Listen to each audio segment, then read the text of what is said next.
అన్న నమస్తే అన్న. మరి ప్రస్తుతం రాష్ట్రంలో ఏదైతే పింఛన్ల పంపిణీ విషయంలో దాదాపు ఎలక్షన్ కమిషన్ అయితే ఖచ్చితంగా ఒక నోటీస్ అయితే ఇవ్వడం జరిగింది. ఈరోజు వాలంటీర్లు కానీ సచివాలయ ఉద్యోగులు ఎవరు కూడా ప్రభుత్వం ఇచ్చే సంక్షేమ పథకాలన్నీ కూడా ప్రజలకు తీసుకెళ్ళడానికి వీల్లేదు, ప్రభుత్వమే ప్రత్యామ్నాయాలు చూసుకోవాలి ప్రభుత్వ ఉద్యోగుల ద్వారా అని చెప్పి ఇలాంటి నోటీస్ ఇవ్వడం చూస్తాం. ఇందులో భాగంగానే వైసీపీ వాళ్ళు ఈరోజు చంద్రబాబు నాయుడు అవాతాతల నోట్లో మట్టి కొట్టాడు, వాలంటీర్ల మీద వచ్చిన దగ్గర నుంచి కక్ష కట్టాడు, తన పగ తీర్చుకుంటున్నాడు అని చెప్పి ఇలాంటి ఆరోపణలు చేస్తున్నారు కదా, ఏం సమాధానం చెప్తారు?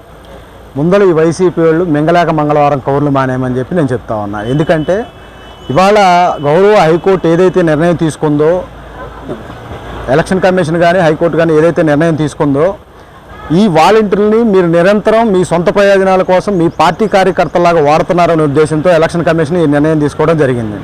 ఇవాళ దరిదాపుగా రాష్ట్రంలో 150 మంది వాలంటీర్లు ఎలక్షన్ విధుల్లో పాల్గొంటా, ప్రచారాల్లో పాల్గొంటా దొరికిపోయి సస్పెండ్ అయిపోయిన పరిస్థితి. అలాంటి పరిస్థితుల్లో గౌరవ ఎలక్షన్ కమిషన్ ఈ నిర్ణయం తీసుకోవడం జరిగింది. దాన్ని కూడా తెలుగుదేశం పార్టీకి ఆపాదించడం, దాన్ని కూడా చంద్రబాబు నాయుడు గారికి ఆపాదించడం. ఇవాళ స్పష్టంగా చంద్రబాబు నాయుడు గారు రేపు రాష్ట్రంలో అధికారంలో రాబోయేది తెలుగుదేశం పార్టీ, అధికారంలోకి రావడంతోనే పెన్షన్ 4,000 రూపాయలు చేస్తానని చెప్పి అనౌన్స్మెంట్ చేయడం జరిగింది. దాని పట్ల అవ్వాతాతలు చాలా సంతోషంగా ఎప్పుడు ఎలక్షన్ వస్తుందా ఓట్లు వేద్దామా, తెలుగుదేశం పార్టీ అభ్యర్థులను గెలిపించి చంద్రబాబు నాయుడు గారిని సీఎం చేద్దామని చెప్పి ఎదురు చూస్తూ ఉన్నటువంటి పరిస్థితి. ఆ పరిస్థితిని వీళ్ళు ఓర్చుకోలేక మింగలాక మంగళవారం కౌరులు చెప్తా ఉన్నారని చెప్పి నేను అంటా ఉన్నా. ఎందుకంటే వాలంటీర్లు సచివాలయం ఉద్యోగులే కాదండి, ప్రభుత్వ ఉద్యోగులు, ప్రభుత్వంలో చాలామంది ఉద్యోగులు ఉన్నారు. మీకు నిజంగా ప్రజల పట్ల చిత్తశుద్ధి ఉంటే మిగతా ప్రభుత్వ ఉద్యోగుల చేత డైరెక్ట్గా అవాతాతలకు ఇళ్లకు పెన్షన్ పంపించవచ్చు. దాంట్లో ఏ ఎలక్షన్ కమిషన్ కానీ ఏ కోర్టు కానీ ఎవరు కూడా అబ్జెక్షన్ చెప్పే పరిస్థితి లేదు.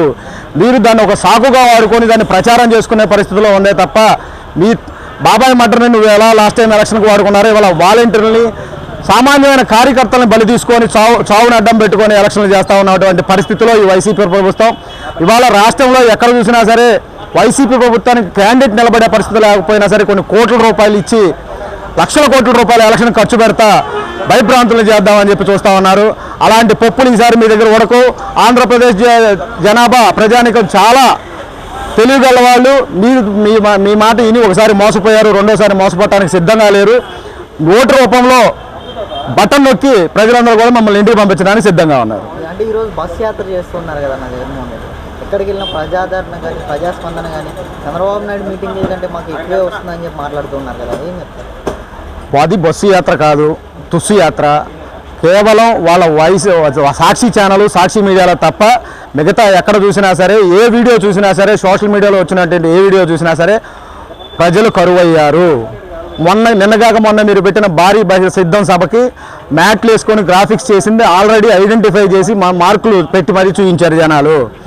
మీరు ఇంకా జనాల్ని కళ్ళబొల్లి మాటలతో నమ్మించాలని చెప్పి చూసినా నమ్మడానికి జనం సిద్ధంగా లేరని చెప్పి, జనం మమ్మల్ని ఇంటికి పంపించడానికి సంసిద్ధంగా ఉన్నారని చెప్పి నేను మాత్రం గ్రహించాను.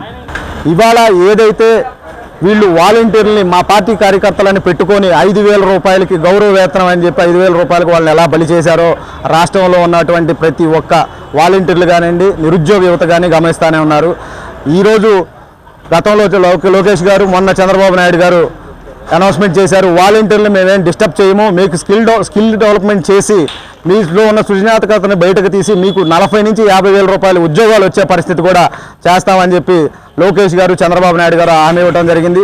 వాలంటీర్లు కానివ్వండి, వైసీపీ అనుకూలంగా ఉన్నటువంటి ఎవరైనా సరే ఒకసారి మీ భవిష్యత్తు గురించి ఆలోచించండి. ఎందుకంటే మీకు ఇచ్చే 5,000 రూపాయలు వాళ్ళు చెప్పే కాకమ్మ కౌరులు వినకుండా మీ భవిష్యత్తు కోసం మీరు సరైన నిర్ణయం తీసుకొని సరైన అభ్యర్థులకు ఓటేయాలని చెప్పి నేను మనవి చేస్తా ఉన్నా. మీరు మీటింగులకు వెళ్తే పోలీసులను అడ్డం పెట్టుకొని బారికేట్లు పెట్టుకొని ఆపుకునే పరిస్థితి.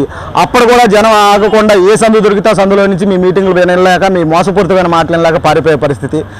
అలాగే మోసపూరితమైన మాటలు వినలేక చెప్పులు కూడా మీ మీద విసిరే పరిస్థితిలో ఉన్నారంటే మీరు ఎంత దిగజారిపోయారు, జనంలో మీరు ఎంత నమ్మకం కోల్పోయారని చెప్పి వైసీపీ సభ్యులందరూ తెలుసుకోవాలని చెప్పి నేను మనవి చేస్తా ఉన్నా.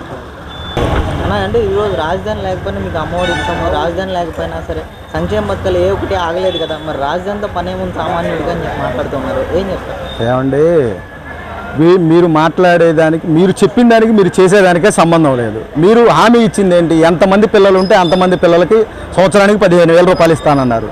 తీరా గెలిచాక తూచి మేము ఒక్క పిల్లవాడికే అన్నాం 15,000 అన్నారు. నెక్స్ట్ సంవత్సరానికి వచ్చేసరికి 14,000 చేశారు. ఆ నెక్స్ట్ సంవత్సరానికి వచ్చేసరికి 13,000 చేశారు. తీరా ఎలక్షన్ కోడ్ వచ్చిందని ఈ సంవత్సరం డబ్బులు వేసే పరిస్థితిలో మీరు లేరు. మీ సంక్షేమ పథకాలన్నీ మీ కార్యకర్తలకి మీ వైసీపీ వాళ్ళకి తప్ప సామాన్యులకి ఎవరికి అందటం లేదు. సామాన్యులకు కావాల్సింది మీ పప్పు బెల్లాలు కాదు. రాష్ట్రానికి రాజధాని ఉండాలి. రాష్ట్రానికి రాజధాని గుండెకాయ లాంటిది. మీకు ఆ మాత్రం రాజధాని విలువ కూడా తెలియకుండా మీరు ఎట్టా మినిస్టర్లు ఎమ్మెల్యే అయ్యారో నాకు అర్థం కావట్లా. ఎందుకంటే మనం ఇప్పుడు పక్కన తెలంగాణకి వెళ్తే హైదరాబాద్ క్యాపిటల్ డెవలప్మెంట్ సిటీ, కంపెనీలన్నీ అక్కడ ఉంటాయి, ఉద్యోగాలన్నీ అక్కడికి వస్తాయి. కంపెనీలన్నీ అక్కడికి వస్తే రాష్ట్రంలో ఉన్నటువంటి విద్యార్థులందరూ కూడా అక్కడికి వచ్చి ఉద్యోగాలు చేసుకునే పరిస్థితి. భవన నిర్మాణ కార్మికులు అనేక రంగాలు రాజధానిలో బిల్డప్ అయ్యే పరిస్థితి ఉంది. అలా మన దేశంలో ఉన్నటువంటి ప్రతి రాష్ట్రానికి ఒక రాజధాని ఉంది. 5 సంవత్సరాలు నువ్వు పరిపాలన చేసి కనీసం ఒక రాజధాని కూడా సృష్టించలేనోడు, నువ్వు ఎంత చేతగానోడు అని చెప్పేది ఆంధ్రప్రదేశ్ ప్రజలందరూ కూడా గమనించారు. దానికే మిమ్మల్ని ఇంటికి సాగనంపడానికి సిద్ధంగా ఉన్నారు. రాజధాని గురించి మాట్లాడే అర్హత కానీ రాజధానిని నిర్మించే ఆలోచన కానీ కూడా మీకు లేదని చెప్పి రాష్ట్ర ప్రజలందరూ కూడా గ్రహించారు.